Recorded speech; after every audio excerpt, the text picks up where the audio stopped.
Hindi ba ma'am, pag nagtagumpay at binotohan ito ng nakararami o ng sapat na bilang, ang tagumpay dapat na doon sa trabaho ng ang pasasalamat nasa sa Committee on Justice.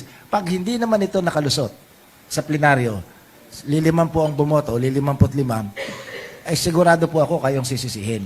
So hindi ba ma'am tumutugma yung kwento dun sa mga nabanggit ng ni Congressman Puno? Well, I do hear that from my colleagues. Discussions about the INC, discussions about the approaching national election, discussions about the position of the party leadership. But nonetheless, in my humble submission, I think ultimately it will be the conscience of the members of the House which will prevail at the actual voting, no? After you have considered the evidence, after you have considered the party position, I think at the end of the day, ang dapat isipin, or sana ang isipin, will be for the best interest of the Philippine nation. Okay. Ma'am, ang naririnig natin, ang binabanggit na ehemplo, nung nakaraang eleksyon, may 2 congressist sa Maynila na muntik na pinatikim na ng 2 pressure na ito. Congressman Chua at saka si Congressman Benny Abante. Yun ho ba sa palagay nyo epektibong pressure o surmountable pressure para dun sa mga gustong pumirma sa impeachment? Perhaps it depends on the House member, no? If you are affected or perhaps threatened by maneuvering like what you witnessed to what happened to Congressman Joel Chua and Congressman Benny Abante, perhaps the House member will be affected, no? But if the appreciation about the constitutional duty is heavier, then the House member will be maintaining to consider what is best for the country and the Filipino people. Ma'am, yan ho bang 2 pressure na yan, o pressures, ang pinag-ugatan kung bakit yung tanong ng kasama nating si Tenten, naririnig na ngayon yung salitang conscience vote? Well, I cannot speak for the House members, no? But ever since in the 19th Congress, I think that is a very reasonable thing to consider. Na you do not just consider the evidence, you do not just consider the party position, you must consider also what is being dictated by your conscience. And by conscience, it means what is morally right, what is best for the Filipino people, what is best for the welfare of our country. Okay. Ma'am, of course, sabi nga nila, yung politics ngayon almost exact science na. Namamap na kung sinong boboto kay ganon, kung saang geographic location, malakas ang ganito, ganong grupo. Ma'am, yung ba'y napag-usapan man lang ninyo ng mga kapartido ninyo, kagrupo ninyo mga kongresista, para ma-estimate ninyo kung ilan ang matitira sa mga bumoto at ilan ang madadagdag sa pwedeng mga bumoto? Are you talking about the voting in the plenary? Yes, ma'am. Well, hindi. Sapagkat ang focus po natin is only on the proceeding. As a matter of fact, I will be standing in the plenary, I think this coming Monday, but I never preempted as to who will be voting in favor of the impeachment and who will not be voting in favor of the impeachment. In other words, my focus only is to defend the findings of probable cause of the Justice Committee. As to who will be voting to affirm the same, we're leaving that up to the exclusive judgment of the members of the House of Representatives. So, ma'am, you are giving the reason, but you are not campaigning. No, I'm not campaigning. Sino magpe-preside sa session sa Monday? Let me just Speaker. clarify that. I'm not campaigning in the sense that I don't reach out to House members. I don't call them. I don't talk to them. But of course, the purpose of standing in the plenary this coming Monday is to defend the findings of the committee and to solicit the affirmation of the rest of the House members that the findings is correct, that the appreciation is correct, that this must be transmitted to the Senate for trial. But other than that, I do not resort to other means to be able to communicate to the House members. As a matter of fact, when I stand in the plenary this coming Monday, that will be the first time that I will be discussing it publicly to all the members of the House of Representatives. But will the plenary allow yung dissenting votes? Halimbawa, from members of the Duterte family na nasa Congress or yung mga young congressmen na tumitira sa Well, since this is a political exercise, of course we anticipate that there will be members of the House who are against the findings of the Justice Committee. So they will be making manifestations, they will be raising questions perhaps on constitutionality and the manner of appreciation of evidence. We anticipate all this.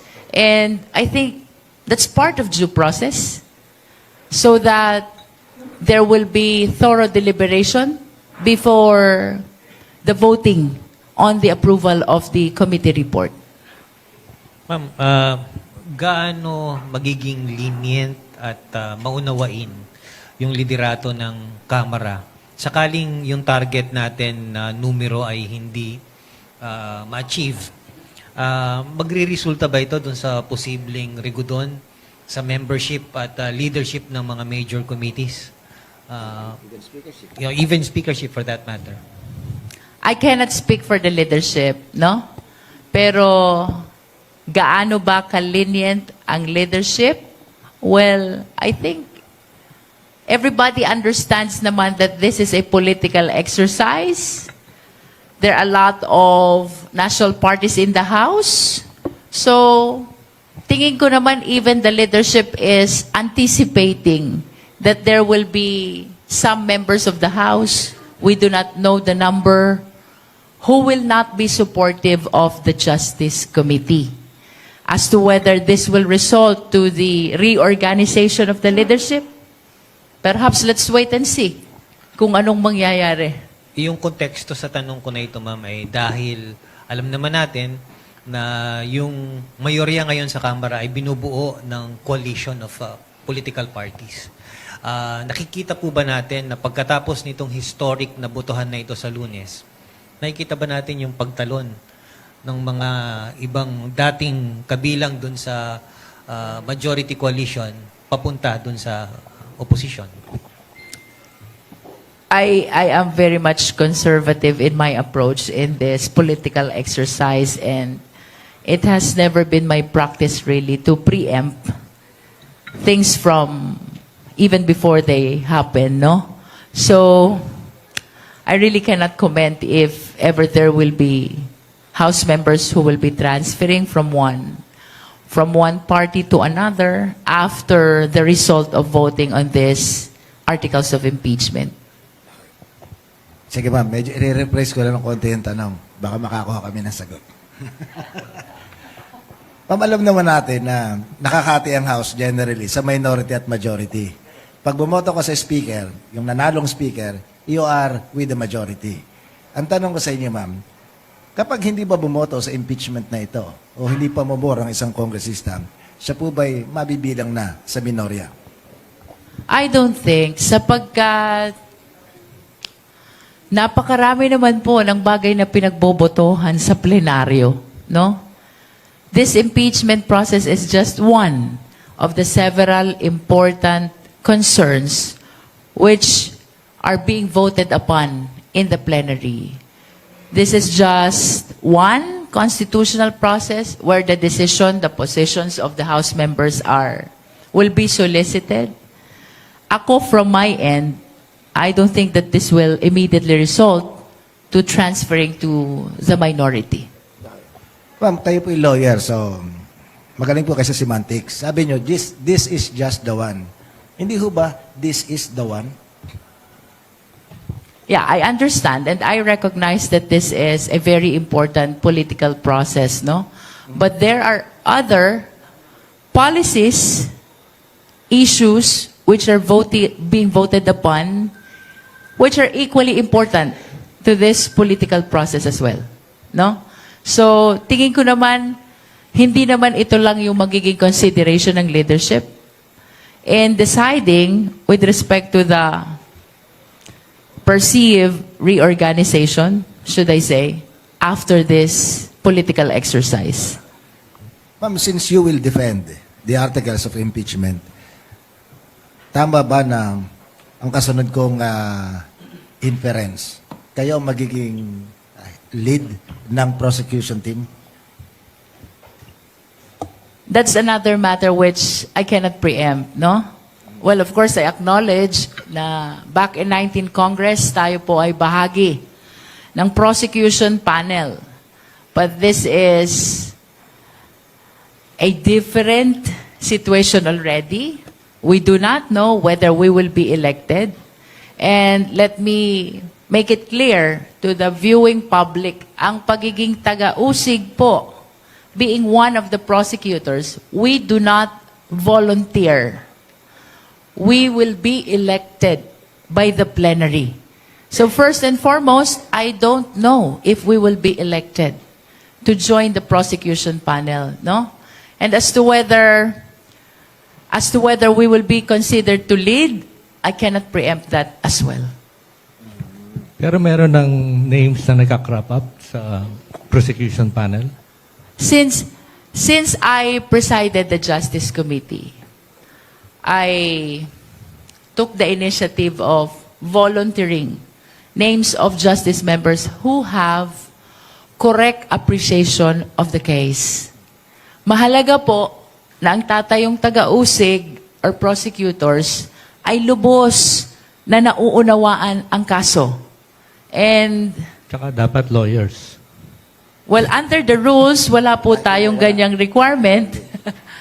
If we examine the rules of impeachment, even the rules of the Senate, they do not require that the prosecutor should be members of the bar.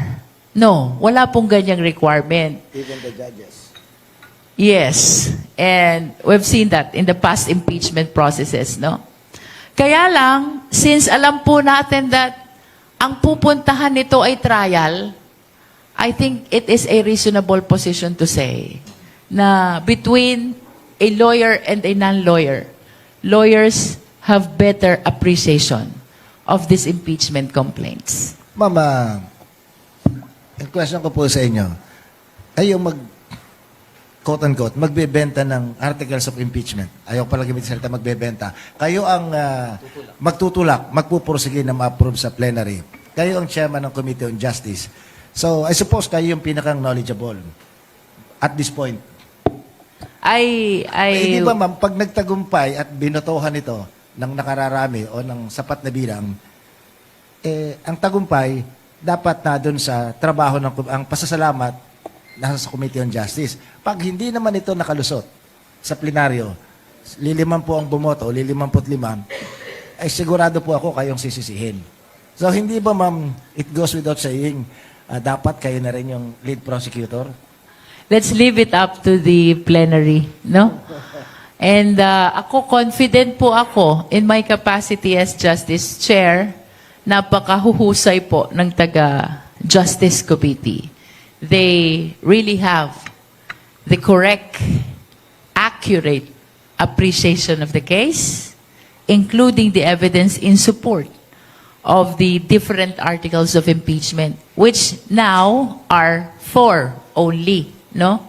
Confidential fund, unexplained wealth, bribery, threat. That's how we consolidated the different grounds of impeachment, no? And to conclude my point, regardless of what will happen in the plenary vote, I can honestly say that I am very much thankful to all the Justice members for the job well done. I commend them for their appreciation, the correct appreciation of the case which I observed since day one until we voted on the approval of the committee report. Perhaps some may not be observing, ang chairman po ng Justice Committee, I never voted in the so many concerns that we voted on in the Justice Committee, no? I was just observing how the Justice members vote. And indeed, I do commend them for their correct appreciation of everything that we resolved before the Justice Committee. Ang daming beses po nilang bumoto. One is on the form, next is on substance, third is on the ground, and fourth is on probable cause. And I really commend how they appreciated both the arguments and the evidence which guided them in voting on these 4 important questions before the Justice Committee.